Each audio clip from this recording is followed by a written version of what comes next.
Detective Ruby Wolf was assigned to my case. Ruby was, excuse me.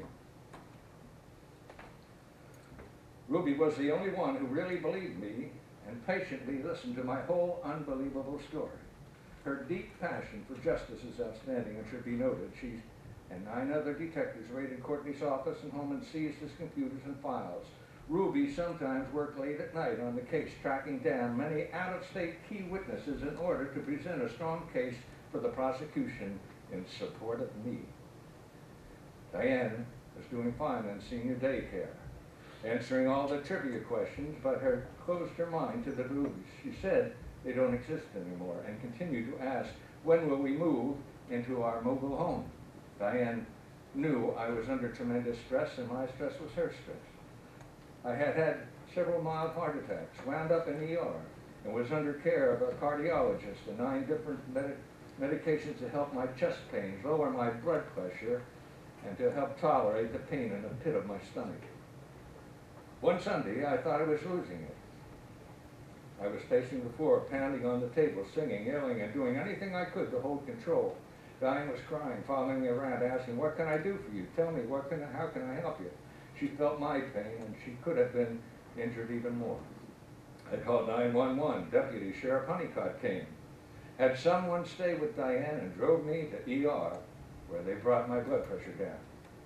At the end of each day, after the van would drop Diane off at our condo, Diane would have my undivided attention for the rest of the day. She had the choice of looking at 4 walls, watching TV, or going to bed. Her vast garden and orchard used to be her passion. From sunup to sundown, now destroyed, gone. Week after week, Diane was attending senior daycare, and I was in court, or preparing for court trial.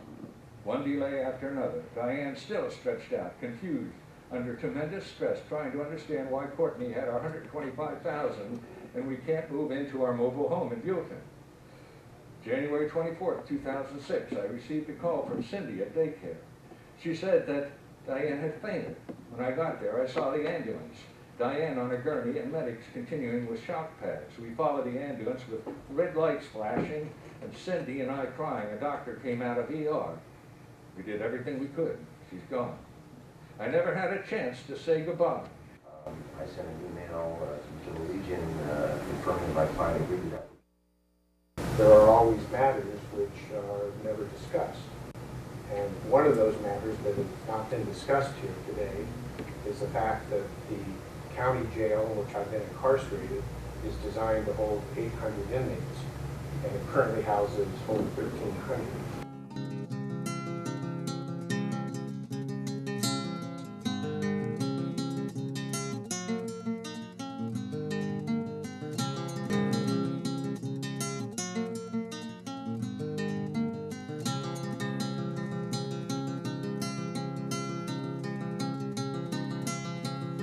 Well, here we are again.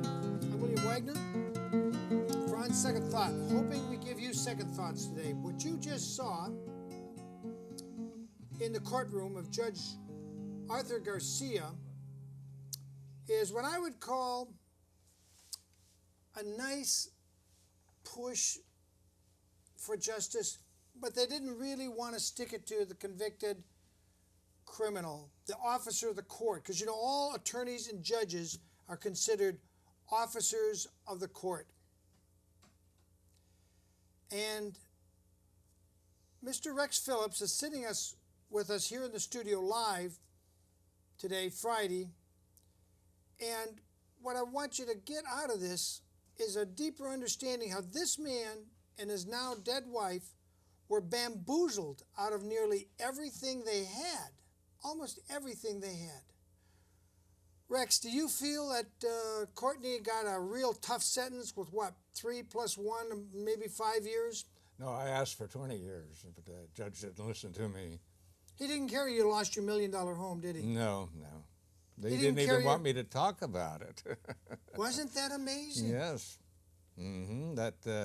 I've been in court for 10 years on one case, this case, for 10 years, and I have never been able to tell my story, that how my house was taken. Well, now's your chance, because Judge Garcia, our second in charge of the Santa Barbara judicial system, wouldn't let you. But I'm going to give you what the judge, who gets paid to listen to you, wouldn't let you. Tell us how Alan, Weatherford, Courtney, and these other attorneys bamboozled you. We don't have 3 days, but tell us how this came about. How'd you lose it? And the stress killed your wife. Yes, that's true. All right. It started with my wife's 2 sons from a previous marriage that are felons and dealt in drugs and been convicted a number of times in and out of prison, brought a lawsuit against us.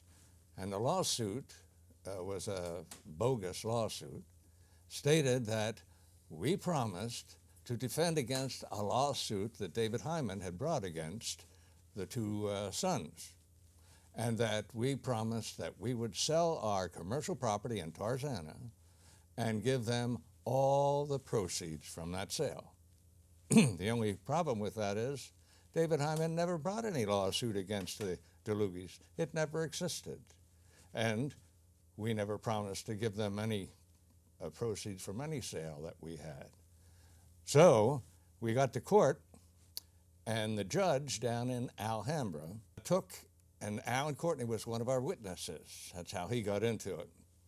The judge put the 2 convicts on. They told all these lies, made up stories, no proof, and didn't offer any evidence. So even though they weren't being sued, they just still wanted you to give them the money.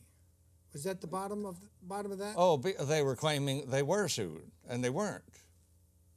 Yeah, they were not sued, but they still wanted you to give them the money From the sale of our commercial property, yes. for the suit that never happened. Yeah, for the one What that a didn't good deal. exist. Yeah, all verbal, all hearsay. Now, what did Alan So Courtney now, testify? wait. Okay.